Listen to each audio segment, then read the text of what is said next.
NATO countries are ramping up the production of artillery munitions on worries that Ukraine is burning through shells much faster than the West can make them, the alliance said on Wednesday. And it comes as Russia claims its forces have broken through 2 Ukrainian defensive lines on the Eastern Front, and Kiev describing conditions there as difficult.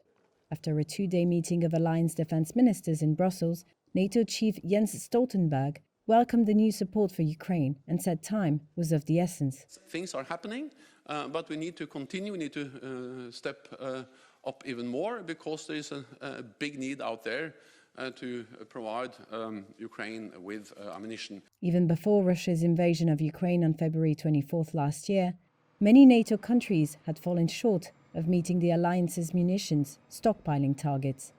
The pace of deliveries to Ukraine has drained Western inventories even further.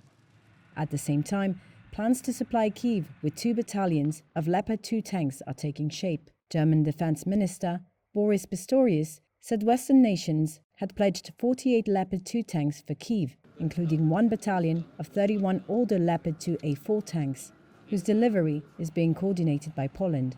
He also said that Berlin will send 14 and Lisbon another 3 of the more advanced Leopard 2A6 tanks, and that ammunition stocks for German-made Leopard battle systems used in Ukraine's air defense were sufficient for now.